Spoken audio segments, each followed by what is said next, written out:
appropriate.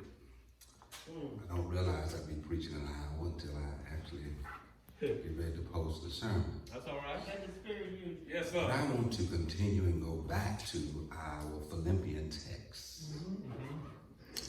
We stopped a couple of weeks during Passion Week. We talked about the week of Jesus's life, which marked his final days on the earth. We talked about the crucifixion and of Jesus Christ. We talked last week about, last time we were in Philippians, we talked about Paul says that I lay all of my achievements, all of my successes aside, that I might know Jesus, that I might know him and the power of his resurrection, and the fellowship of his suffering. Paul says, I'm successful, I have achieved success, I have been successful, I have risen to a high level of knowledge and wisdom. But Paul says, I lay all of that aside that I might know him. Okay, all right. He says, I'm going to put Jesus first. Yes. Jesus is the priority in my life, is what he said when we looked at that last sermon in these series of sermons. And that ended around verse number 11. Paul talked about, I'm going to give it all up to know Jesus. And he really was saying, I'm not going to let any of my success and achievement, nor my pedigree, to get in the way of me knowing Jesus. You can let me in, us. I'm going to give my best. Yes, sir. I'm going to lay it all on the line. I'm going to put him first and foremost in my life. All right. I'm not going to allow anything in my life to get in the way of me knowing Jesus. And my brothers and sisters, that's important. Because if you're not careful, you can allow success outside of the church. Your ambitions and your achievements to get in the way of knowing Jesus. Paul says, I'm going to lay all that aside and put that on the back burner in my pursuit to know Jesus. Now in these verses, in chapter 3, verses 12 through 21, Paul moves to a different idea, but on the same subject. I wanted to entitle this sermon, Making Progress. All right now. My brothers and sisters, that's important, Yeah. to make progress. Okay. I just wanted to kind of look at it from that perspective. Paul really speaks to making progress. He's not talking about making progress as a professional. He's not talking about making progress in your career. He's not talking about making progress financially. He is not talking about making progress in your achievements, but he is talking about making progress as a Christian. The last sermon was about laying all aside just to know Jesus.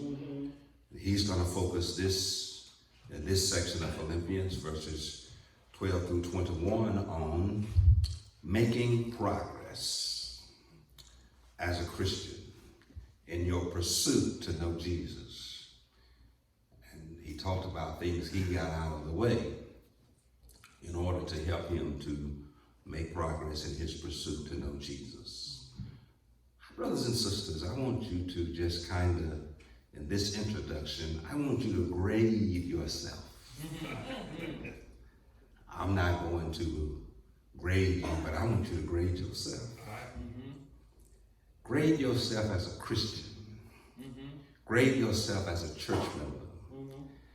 Because my brothers and sisters, Paul is going to say in this particular section of the Philippians chapter 3 that it doesn't make any difference how long you've been saved, how long you've been in the church, how long you've been coming to church.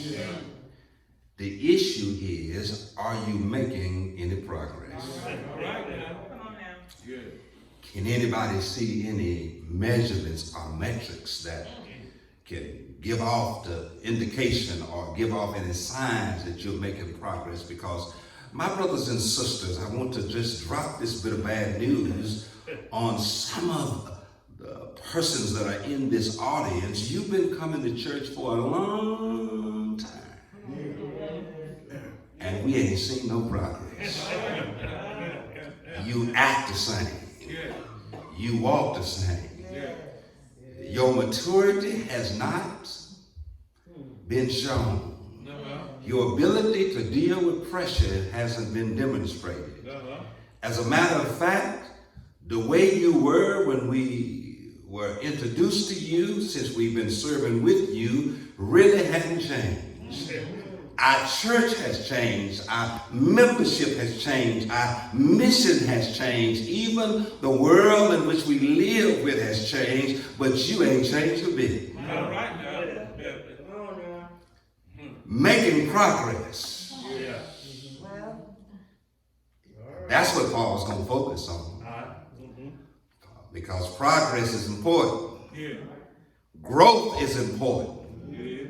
To move from where you were toward where you're going. And my brothers and sisters, making progress is important.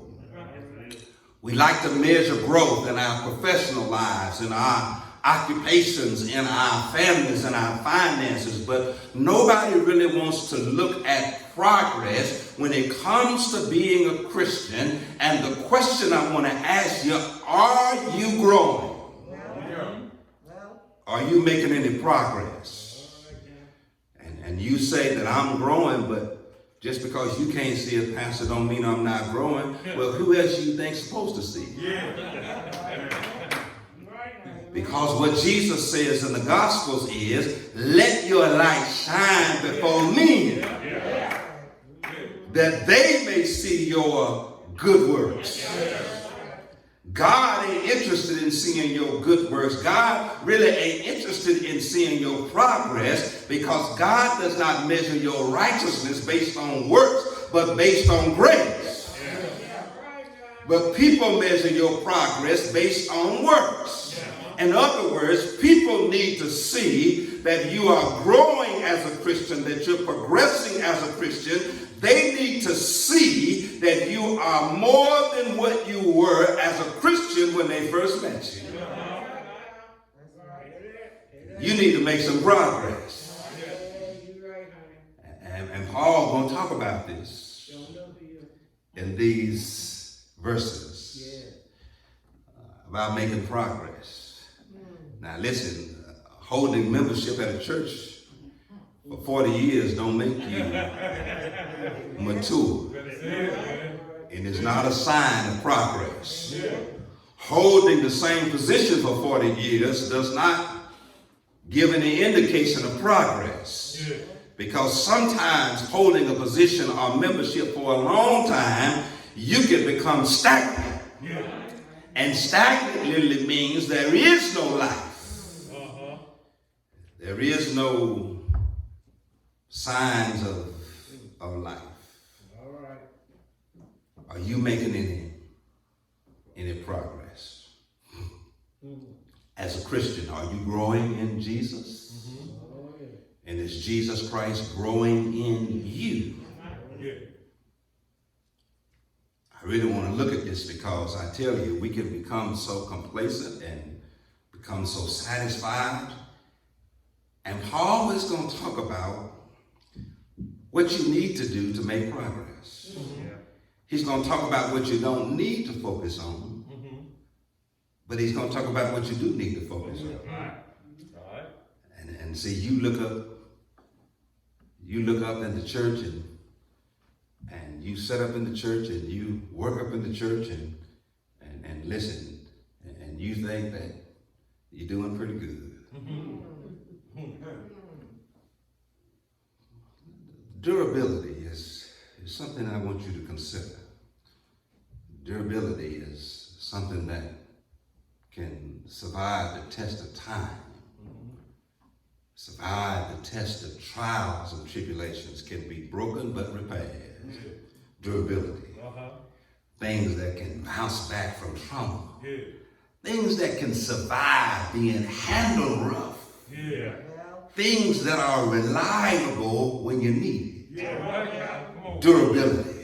Come on with it, pal. The question I want to ask are there any durable Christians in here that can be actively involved and engaging in their membership in rough times?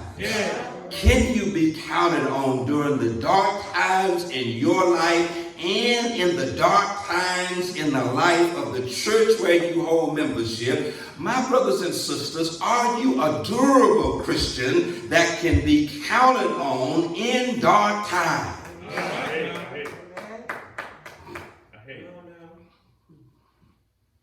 Because listen, this new stuff ain't as reliable as that old stuff. Yeah, so some of y'all know what I'm talking about. I know a man got a wheelbarrow, been having it for 40 years. These modern wheelbarrows, I done went through 4. They ain't made the same. There's a difference between things that are made on an assembly line and shoes that are made by a cobbler who hand crafts, stitches, and puts his time, effort, and passion.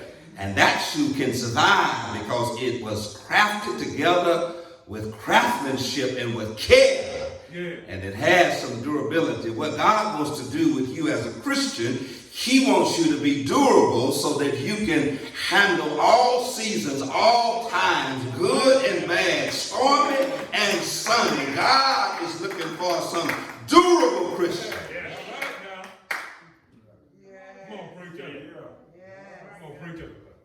So you can make some progress. So that you can let your light shine before me. Verse 12 through 21. I'm telling you, this is a lesson that is going to be helpful to you if you would just apply it. Making progress. I hope that in the 13, 14 years I've been here that you have seen some progress in me as a pastor, in me as a person, and in me as a Christian, that I have some level of durability, that I can and have survived, and I have been able to handle myself with some maturity. Verse 12 says this, not that I have already obtained, or am I perfected, but I press on that I may lay a hold of that which is Jesus Christ, which Jesus Christ has laid hold of me. You may be seated. I wanted to read that version because it can be very undescriptive in the King James Version. He talks about laying hold to that which Christ has laid hold upon him. And that's important because God had given Paul some burdens. And burdens deal with purpose. And Paul talks about, I have laid hold to what he has laid upon me. I laid hold upon me. Making progress. Are you making any progress? Are you any more mature than you was when you first joined the church? First came to Jesus. I need to stop. Beep, beep, beep, beep. And give you a warning across the screen. This sermon gonna be rough. going to be windy. Yeah. It's going to cause a lot of precipitation. Right now. So you better hunker down and get in your safe place. Right. Because my brothers and sisters, Paul says a lot. And he talks about how to have progress. Look at what he says in verse 12. It's very interesting because he's descriptively describes in the previous verses that he lays aside all of his successes, his pedigree and his achievements, and even his idea of spirituality and religion. And he lays it aside to pursue Christ. And Paul lays out his biography and his resume in the previous verses. And yet in verse number 12, Paul says, I have not yet obtained. He literally says, I'm not there yet. I'm not what I ought to be, what I could be, and what God wants me to be. Even though I am successful, have achieved a lot, know a lot, I'm just not there yet. He literally talks about in that verse, I haven't obtained. He says, I'm still reaching up. I'm still reaching forward. And that's a good clue. The first thing you need to do is quit thinking you all that. Is to quit thinking that you have made it, you have arrived, that you can't go any further, reach any higher. Quit thinking that you have reached the level that nobody else has. Don't ever think that you are there. Don't think that because you've been here a long time, you have arrived and you have made it. But then he says something else, not that I have obtained. He says, I'm not perfect either.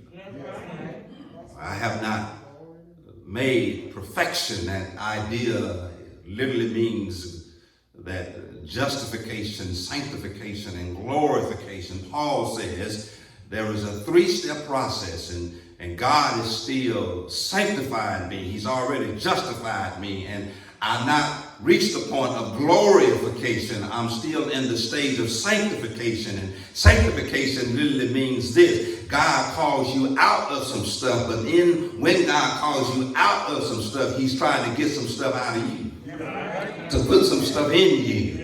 God is always sanctifying you. He is trying to get you out of some stuff and get some stuff out of you so he can put some stuff in you. And Paul says that process is ongoing and continuous. God isn't through with me yet. I am a work in progress. He literally says, I'm not perfect. I've not reached perfection. And even though pride will make you feel like you don't need any more working on, Right now. God is still sanctifying. Yeah. He's working to get you out of some stuff Come on, pal. and get some stuff out of you. Yeah. And he says, I'm not there yet. And I know some of y'all might think you there yet. Yeah. See, you might think you're too spiritual to get caught up in some stuff. Listen, I'm telling you, don't think that way. You might think you are so prayerful in your prayer life and your devotional life and reading the scriptures and your church attendance, and you really loving the Lord has gotten you to a place that there are some things in your life that you used to be weak to, you're not weak to anymore. You have reached a level that what used to tempt you can't tempt you anymore. My brothers and sisters, you are wonderfully deceiving yourself. It is a daily process. Yes, it is. Yes, it is. That's why he said in the Lord's Prayer, lead us not into temptation and deliver us from evil. Daily. Yeah. Paul says, I haven't obtained, I have not arrived, I'm not perfectly mature. God has not finished the work.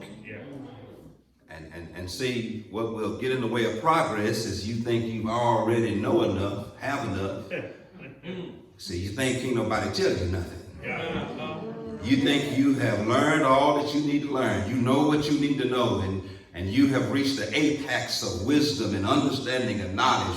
When can't nobody tell you nothing, teach you nothing, you'll never move forward. You'll never grow. You'll never mature. Yeah. That's right. When you think you've already arrived. Let me give you this. He says, but I press on. I press.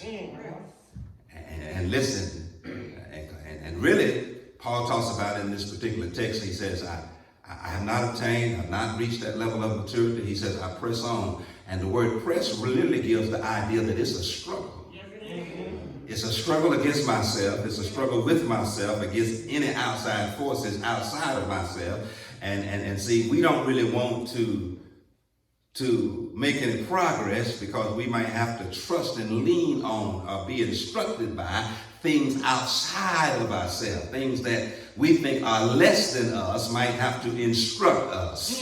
But because we think we are so great, and that we have obtained, and that we are so mature, we're so knowledgeable, we got so much wisdom. And see, you have to fight against yourself because you can be your greatest enemy in making progress because you don't think can't nobody tell you nothing.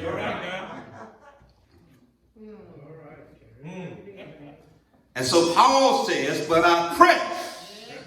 It's hard to make progress. Because you have to get yourself out of the way. You have to get your pride out of the way. And so he says, I press on.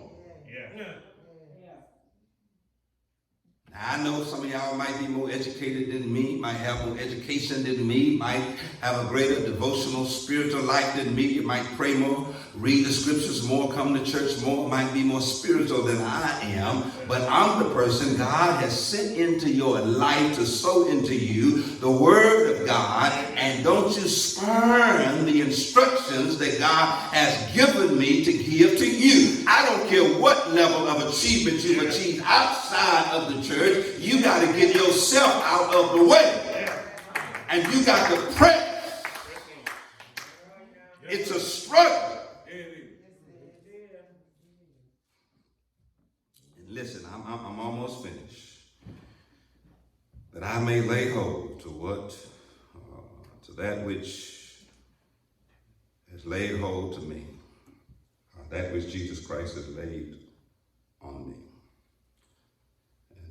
Paul says in verse 13, and I'm going to give you the lessons. Paul says, but I do not count myself to have apprehended. In other words, Paul says, I ain't finished yet.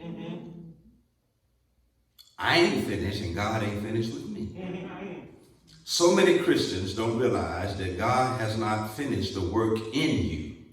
He is still working in you because he wants to work through you. And you can get in the way of progress because you don't understand that God is working in you so he can work through you. And see, you don't even get that. And see, what you don't like is that he's using me to work in you. And see, you don't like the tool that he's using to work in you. And the tool that he's using is me. And what he's using me to work on is your heart. And the parts come from the word. And see, I'm trying to get the word in you. And I'm the tool. And if you don't like the tool that is used. But listen, the tool that is using is this vessel that you don't have a good appetite for. And sometimes you got to lay aside how you feel about the tool to understand it's the work he's trying to do in you. And it ain't my word, but it's his word, because the parts he's trying to put in you is from the word. He's working in you so he can work through you. Go ahead, preach up. You own it, Doc. Come on. If you could get how you feel about me out of the way, he could do a work in you. I mean, he could get into your heart and work work through you. But see, Paul says, I don't count myself to have apprehended. But this one thing I do. You'll never make progress if you don't do what Paul says in this text. Forget. Say it, man.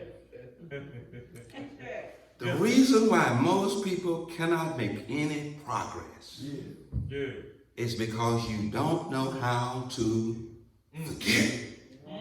Teach it, man. Teach it. I mean, how long you gonna hold that over my head? How long are you gonna count that against me? How long are you gonna let that one unfortunate incident cancel out everything I could do for you in your future? Some people can never forget the past. They hold on to it. You'll never make any progress in your relationships, in your finances, in your friendships, in your occupation, in your personal life, in your professional life, in the life of church as it relates to your membership, as it relates to what God can do in your life if you don't learn to forget. And many of us don't understand God does not remember our past mistakes because God forgives us. People remember our past mistakes, but people are not God. God does not count our transgressions and iniquities against us, but he forgives us. Look at David. David messed up. But God did not count his transgressions and his iniquities against him because David won the distinct title of being a man after God's own heart, and he didn't get it until after he messed up. Go ahead, preacher. You got to forget some stuff. Leave it in the past. And so many people can't make progress because you hold on to what was yesterday.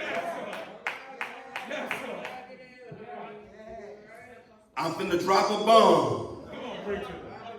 If you're going to hold on to yesterday and what happened yesterday and what happened in the past, you might as well move on. Right now. To the next time.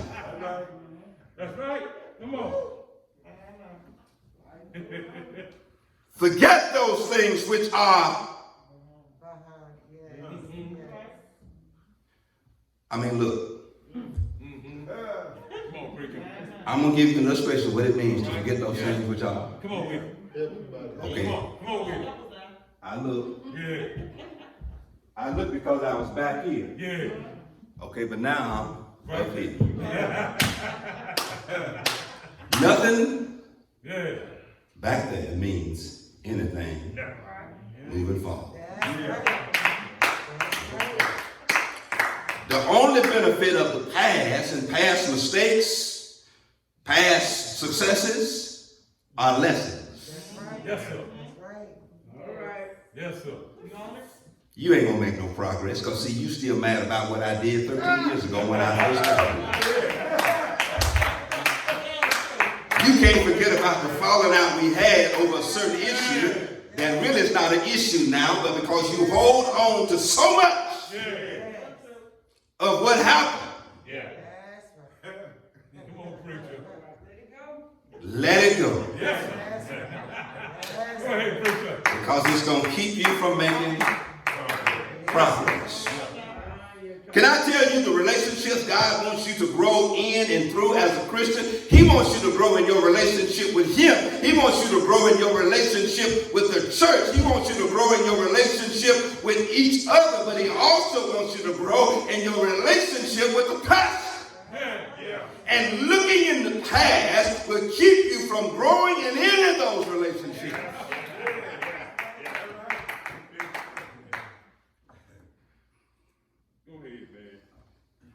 Forget those things. And I don't have time to really explain it to you, Michael, but that word things is plural. It ain't just one thing, it's a whole lot of things. You need to forget. Because let me tell you, people make mistakes. People fall short. It's a whole lot of things. Yeah. It ain't just one thing. Then he says, I'm going to reach forward to those things which are ahead. If I had time, I'd explain to you this. Do you not know that God has put you in my life because he has some things ahead of us that he wants us to do together that can advance the kingdom? That's right. But we can't get together to do those things because you keep looking back. And let me explain this to you, if I had time to explain it to you. Just because we couldn't work together and get together in the past don't mean we can't get together in the future. And see, sometimes God has to work on you and me to get the pride out of us, to get cooperation in us. And sometimes he has to use experiences in life, and sometimes God has to go outside of the church in order to get some pride out of you. In other words, he gives you some issues in your personal life to deal with your church life behavior.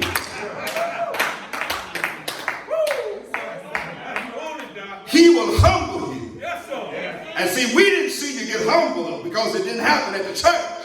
And then sometimes God will make you trust him more, but we didn't see that activity that God used to get you to trust him more because it didn't happen at the church, but it happened outside the church.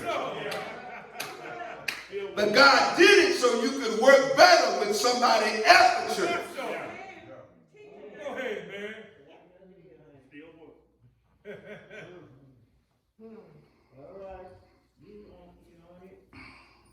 He says, I'm gonna reach for it. And I don't have time to do the etymology of the word reach. But it means nothing.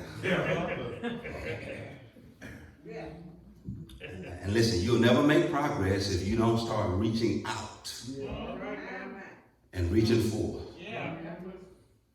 And see, you know God has invested in you great gifts and talents, but you too selfish and prideful to reach out to say, what can I do? And then you know you can do something, but you won't ever reach. We have to beg you to do what you know God has gifted you to do. And it's holding up the progress. Teacher, man. And then he's going to use it. He got that word again. In verse 14, he says, I press toward the goal of the prize. That's them two important words, the goal and of the prize. Of the upward calling. And if I had time, I'd explain to you what that word upward means. It means that you've been called to work in the church, not because the church has elected you, but because it's an upward call. It's not from the church, it's through the church. And see, you'll be able to make progress in the church as a servant when you stop thinking that you're doing the church a favor. You ain't doing the church a favor, you're working for the Lord. Because Paul says it's an upward call. And see, you don't think upward, you think out. You think that you're doing what you're doing because of the pastor, and if you're going to make the pastor look good, listen, you ain't going to do it and you're going to hold back. But listen, let me tell you, it's not an horizontal call. It's an upward call. Yes, sir. You're going to miss the prize and miss the goal because you keep thinking that it's a horizontal call. You teaching, man. See, brother deacons, don't think you're working for the pastor.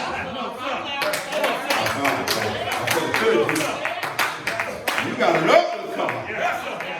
A charge to keep my hand. A God to glorify.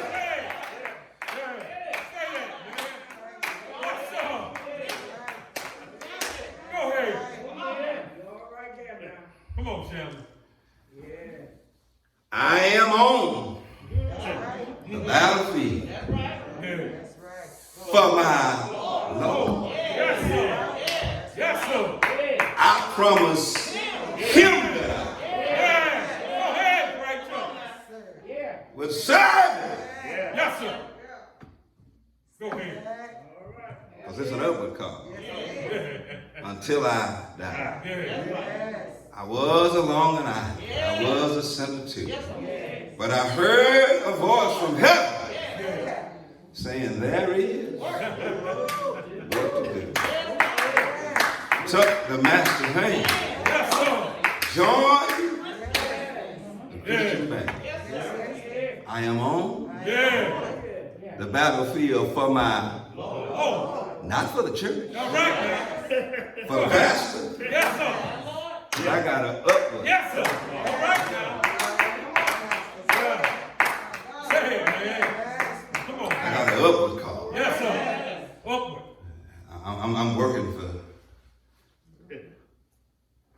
I'm working for Jesus. Yeah. Yes, sir. Because he is both the goal and the prize. Yes, sir. That's what Paul Yes, is really sir. saying. Yes, sir. Jesus is both the Yeah. goal Yeah. and Yes, sir. the goal is to be like him. Yes. The prize is to get him Yeah. and to know him in the power of his resurrection, the fellowship of his suffering. I got an upward call. Yeah. My mandate is from heaven. Yeah. Get happy now. All right now. Come on. And then he talked about in this text about maturity, having this mind. And listen, this walking by the same rule, being of the same mind. If you're going to make any progress, we got to get on the same page. And see, I need all of you pastors that hadn't been duly elected by the church to turn in your resignation. I know you got a group you might be trying to pastor, but turn it in so that we can be of the same mind and be on the same track, and so that we can mature and make progress. And then, listen, I got to preach this outline because the professor got on me Tuesday night, and I don't follow the outline. Let me give you a second outline in this text. He says if you're going to make progress, you have to understand that you are a citizen of heaven on the earth. You can't act too much like the world. That's right. Yeah. That's right. And see, that's the problem. You ain't trying to get a promotion on your job. And so your promotion isn't about how dedicated you are in the sense that you try to arrive early to impress the boss. Yeah. Because in the Christian sense, God promotes you because of your humility, not your achievement. Go ahead. Because it says, humble yourself before God. Yes, sir. And that's what that Peter text says, Sister Matthew. He says, humble yourself before God, and he will exalt you Yes, sir. in due. Yes, sir. Promotion is because of your humility, not your achievement. Go ahead. You want to know what's holding up your promotion is your pride. That's right. And humility has to do with let somebody tell you what to do. Humility has to do with understanding there isn't but one chief, you an Indian. Right now. You a follower, not a leader. Yeah. And he says, listen, that's how you get promoted. Listen, you don't try to get promoted in the church the way you get promoted on your job and secular life. And he says the people in the world, they act a little different than folk in the church. And he's going to talk about in verse 17, follow my example. Paul will tell you, if you look at him and look at his ministry, that Paul did not get promoted because of his achievement, his pedigree, his association with the Sanhedrin, the Pharisee. Paul had all the credentials, had all of the attributes of one who should be promoted up in Christendom, but none of that qualified him. It wasn't until God humbled him and showed him he wasn't all that. And Paul came to the conclusion that I am the chiefest of sinners. And listen, Paul says, I'm not all that. And that's what he kind of makes this. And so he says, follow that pattern. And then he says, now listen, make sure that you understand that you don't need to be like those people who are in the world. He says, because whose end is destruction in verse 19, whom God is their belly, whose glory is their shame, who set their mind on earthly things. You will never make any progress in the church, in Christ, in your spiritual life, in your relationship with God, as long as you think like the world. I don't have time to deal with all four of them, but he says something in all four of these in verse 19. Whose end is destruction. In other words, what he says by making this statement, he literally says that you can work for nothing and get nothing in the end. All of your labor can be in vain. Because what are you really going to get if you achieve all of the material success? That's right. And at your funeral, what are we going to say about you? That's right. Ain't nobody going to talk about how big your company is, how much money you make. They're not going to congratulate you for being a great business owner. They're not going to congratulate you for achieving this high level of success, because at your funeral, the only thing that matters is if you know Jesus. That's it. Yes, sir. Whose end is destruction. And the word destruction literally means there is no payment for labor. That's right. But serving the Lord. Amen. God is their belly.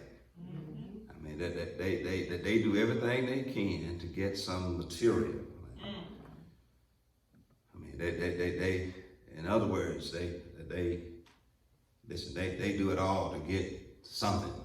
If they ain't getting something material, getting something in the area of applause, if they ain't getting it to receive an award from the business association from downtown Main Street, if they can't get some kind of accolade, commendation, they ain't gonna do it. They do it all because they just driven by the drive to have more, to do more, so that they can feel better about themselves, so they can feel important, to get fame and fortune.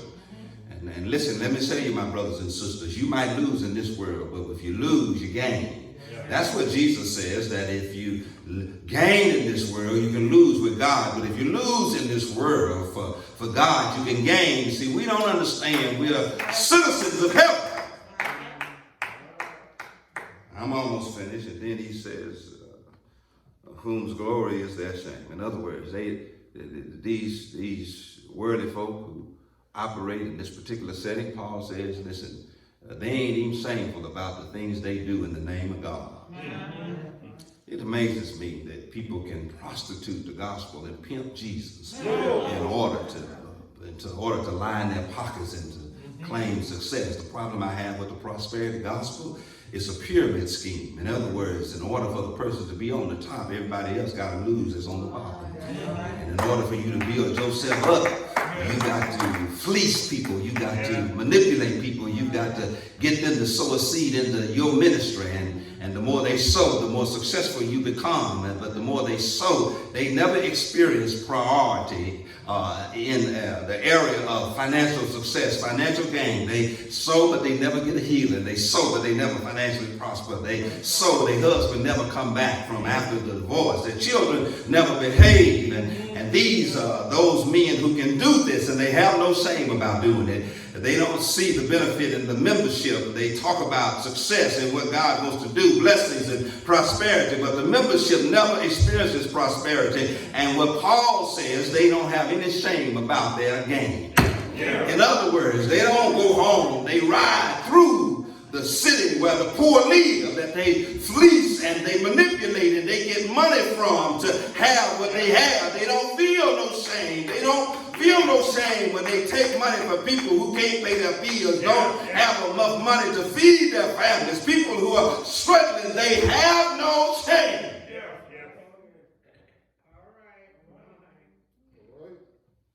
whose mind is set on earthly things.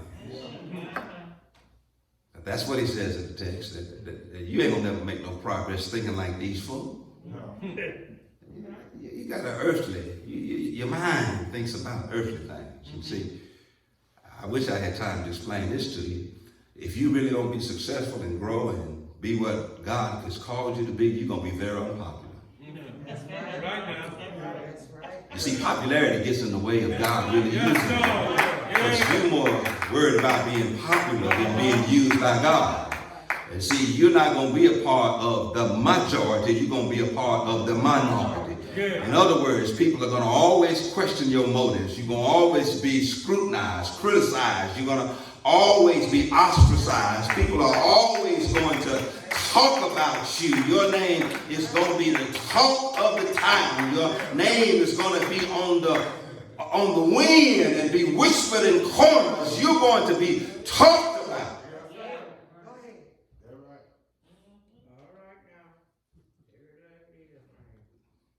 If you're going to be used by God, you can't worry about being popular. And then the third thing he really wants to talk about, and I'm closing, you're not going to make any progress. Living in the past. You're not going to have any progress thinking like people in the world. Yeah. Mm-hmm. All right. Can I give you, come let me pull this one example. Go ahead. Because see, Judas, all four of these things manifested in the life of Judas. Yeah. His end was destruction. He killed himself. Yeah. Okay. God is in their belly. He was all about the money. Mm-hmm. And he didn't see no shame in taking 30 pieces of silver to betray Jesus. And he only had his mind on earthly things. Because you remember when that woman at the house of Mary, Martha, and Lazarus took that expensive bottle of alabaster and anointed the feet of Jesus, Judas said the money could have been used for something. He had his mind set on earthly things. He wasn't worried about the fact that Jesus, she was paying a memorial to Jesus because she understood that he was about to be crucified. And she wanted this to be a symbol of worship. And what this woman wanted to do, Sister Moore, was give God her best. And yet she had saved up a year's wages to purchase this. And she purchased it for herself. But she was willing to give her best. And Judas had a problem with it because he mined earthly things.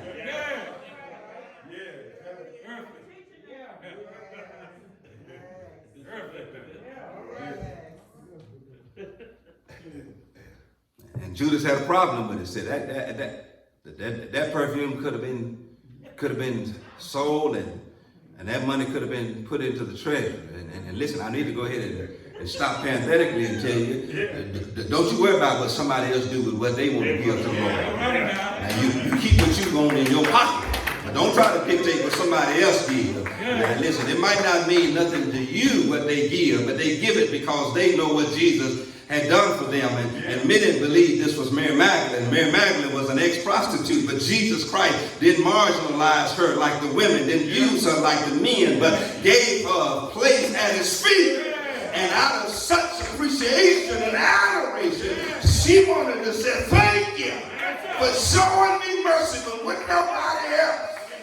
And she took what meant something to her, and she anointed his feet. Go ahead, preacher. And then she went even further. Yeah. She took a hat. Yes, sir. Yeah.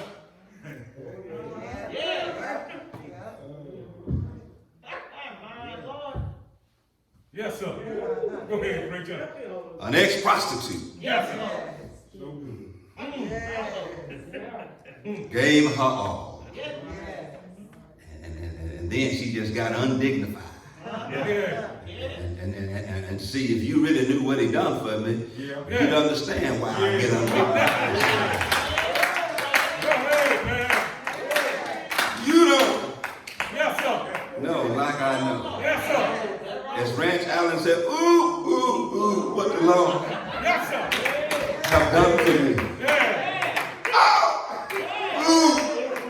don't know.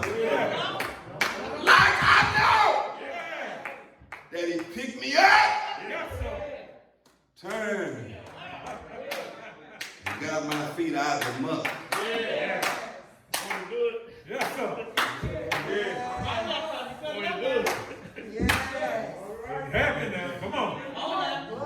He said, listen, but if you mind earthly things, it'll get in the way of making progress. And see, that's what's getting in the way of you making progress in the church and developing your membership and engaging your membership, is because, see, you want to work every day. And work is more important than church. Making a check and getting more money, stacking your paper, building bigger barns, putting more in. It's like because you mind earthly things. And then he says in verse 20, he makes a shift because he wants us to understand our citizenship. I'm going to try not to get happy because I don't feel too good today. That's all right. That's all right. Our citizenship. Yeah. And I got to really explain this to you, this citizenship concept. Citizenship in this particular context, in the modern vernacular, literally means that you are an ambassador from a foreign country. And you here on a visa and a passport to do the business of your home country. In other words, you from America, but you're an ambassador in China. China is not your home, but you're just a visitor. The old folk had a good way of describing it. We're sojourners, soldiers, and passing through. See, listen, I'm here on a visa passport to do the business of my country, my home country, but I didn't come here to stay, but I'm just here temporarily. Because I'm an ambassador. I work in the embassy of the church. And every now and then I got to leave the embassy to represent my country of origin. Yes, sir. Come on, set it up. Come on, set it up now. But my citizenship is in heaven. Yes, sir. My citizenship is up yonder. I'm just visiting. Yes, sir. Y'all don't hear what I'm saying. That's it. Just visit. Come on, pal. You don't lie. You gonna be here only for a minute. Yes, sir. We know that when this earthly tabernacle is dissolved, we have a building of God. Yes, sir. Come on, John. You'll never make any progress if you see yourself as a citizen of earth and not of heaven. That's right. Because listen, let me tell you, whether you accept it or not, you just passing through. You're just a temporary citizen. And then listen, from which we also eagerly wait for the Savior.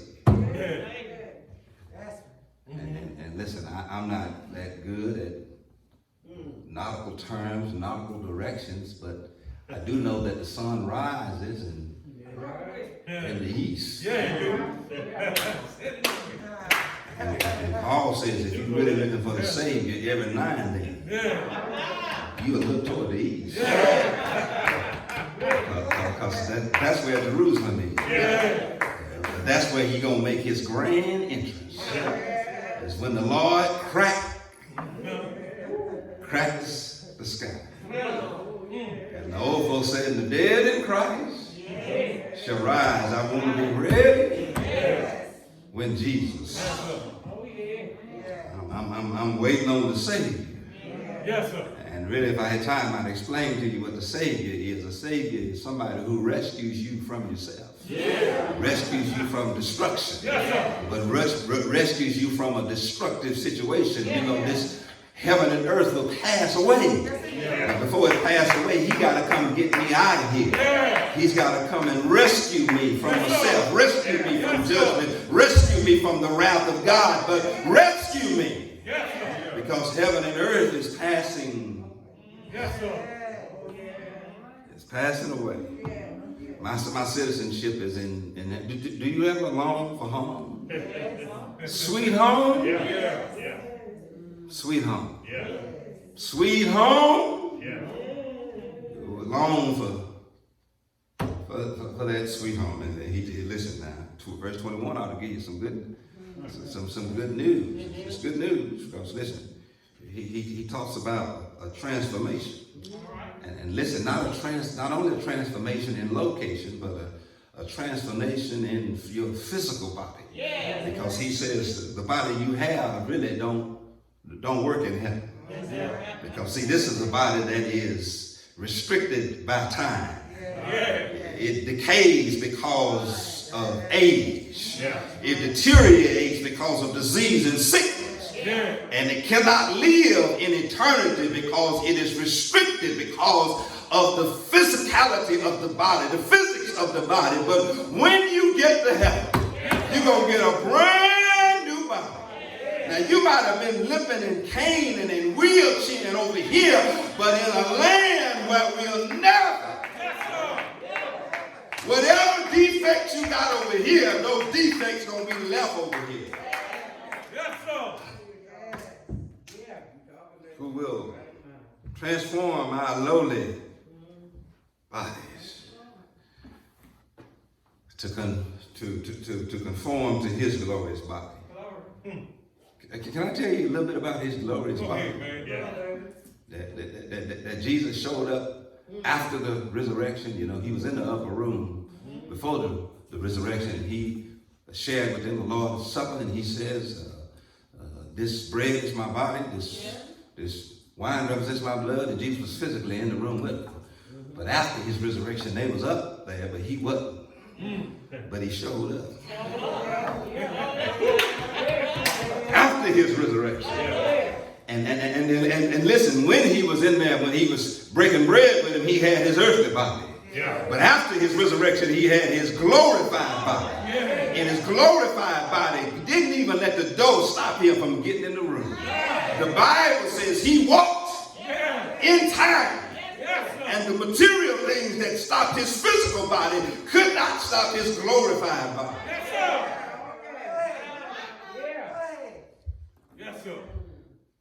And Thomas said, I don't believe it's him. And Jesus said, touch me.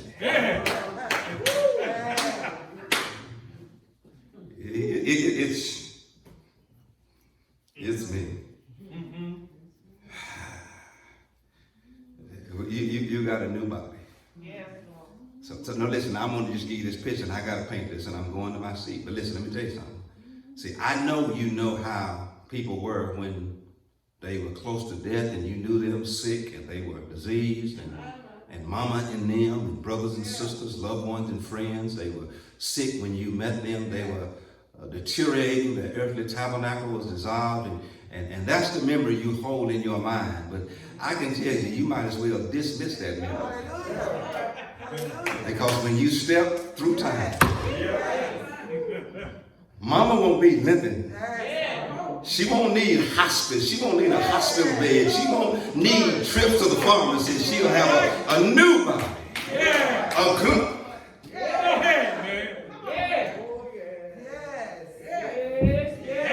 A glorified body. Hallelujah. Yes, sir. Don't listen. Don't get me happy. Come on, preacher. See, that's good news. I tell you. Yes, it is. Come on, preacher. You're gonna have that new body. Yeah. That brand new body. Yes, sir. That glorified body. Yeah. There won't be no corona in heaven. No cancer in heaven. No, sir. No high blood pressure in heaven. Yes, sir. Go ahead, preacher. A new body. A glorified body. Yeah. A land Yes, sir. where we'll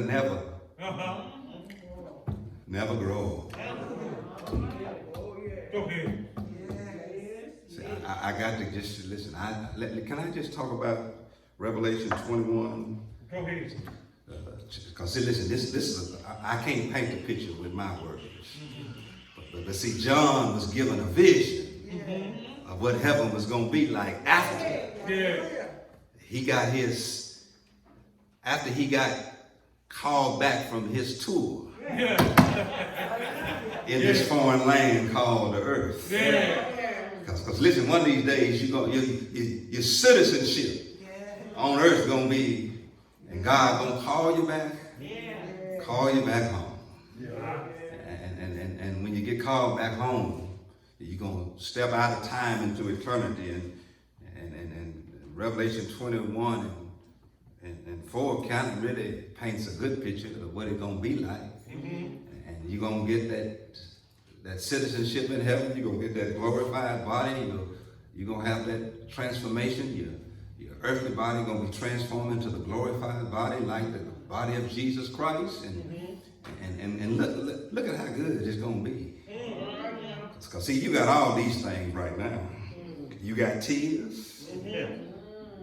You got death. You got some sorrows. Now, if you ain't got none, keep living. All right. And you show crying. That word crying, tears are two different things. Tears are what you cry when ain't nobody doing nothing to you. But crying is what you do because things hurt you. People hurt you. Situations in life. And you got some of those right now. And sure enough got some pain. And you got some physical pain. Some of us dealing with sickness in our bodies. Some of us dealing with emotional and physical hurt. And you got some pain. Some of us dealing with disappointment and despair. You got some pain. And there's a lot of things and former things and some things I can kind of lift up before you that you got. But in verse 4, he talks about what's going to happen when all things are made new. And he says, and I saw a new heaven and a new earth. The first heaven and the first earth were passed away, and there was no more sea. And I, John, saw the holy city, the New Jerusalem, coming down out of the heavens from God as a bride adorned for. And I heard a voice saying, behold, the tabernacle of God is with me, and he shall dwell with them. And they shall be his people, and God himself shall be with them and be their God. Now you got to know when to shout. I really wish I could holler this part. And God shall what?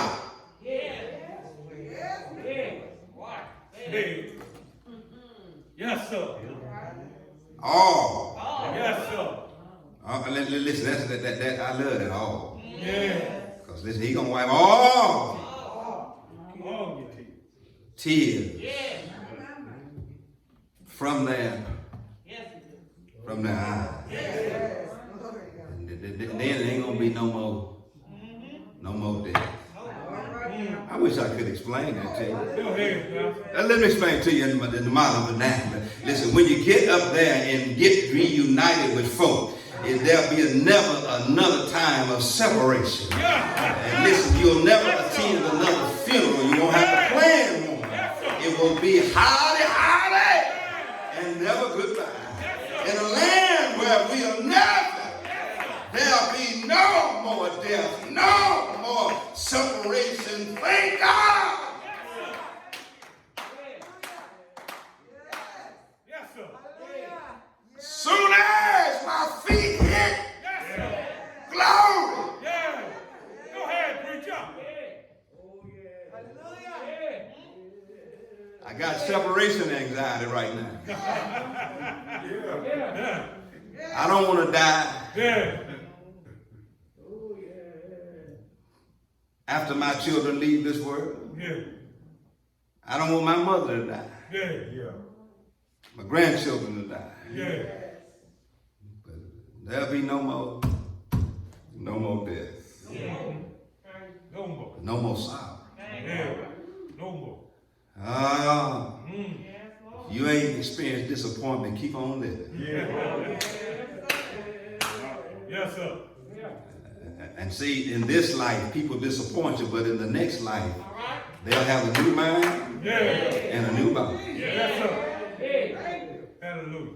And there won't be no sorrow. Yeah. Glory to God. And no more crying. Yeah. And pain gonna be a thing of the past. Yes, sir. Can you imagine living in a world where there is no more animosity with your neighbors? And I gotta give you. Can I tell you who I'm gonna look forward to seeing? Yes, sir. Because verse 6 tells us who he Yes, is. sir. Yeah. Go ahead. In Revelation 21, he says, and who said it to me? Yeah. Says, it is done. Yeah. I am the Alpha Yes, sir. and the Omega, Yes, sir. the beginning and the end. And And I will give fountains of the water freely to he who thirsts. And he that overcomes shall inherit all things. My brothers and sisters, I want to see Jesus. That's why I'm working, because my citizenship, and when Paul talks about the gold and the prize, his goal is to know him in the power of his resurrection, the fellowship of his suffering. But the prize is to see Jesus. I sure wish this might work, because I'd give it to you. And the way I need to give it to you is this way. When my work is done down here, and I have labored in the heat of the day. And the old folks said that when he called me, he gave me a hymn book and a Bible. Go ahead.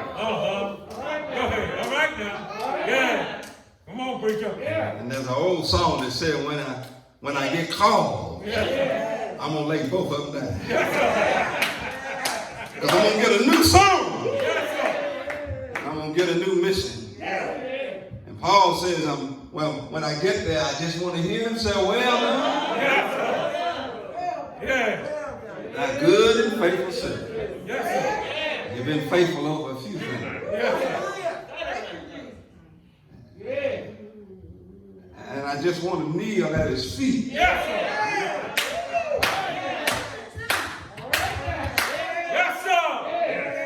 And tell him thank you. Thank you for saving me. Thank you for keeping me. Thank you for meeting me at the door. Thank you for making me a home on high. I just want to tell him thank you. Is it anybody in here that just want to tell him thank you? Because you've been good. You made a way. You brought me through.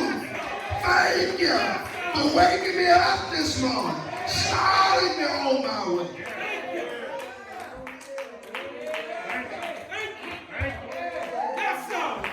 I just want to hear the master say, well done. Well done.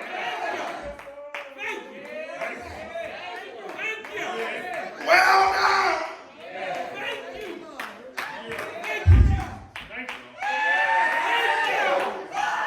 Well done. Well done.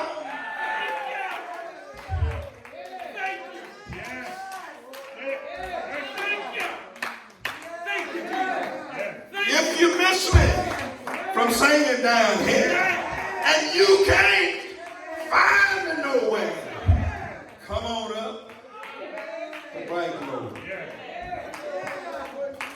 I'll be singing up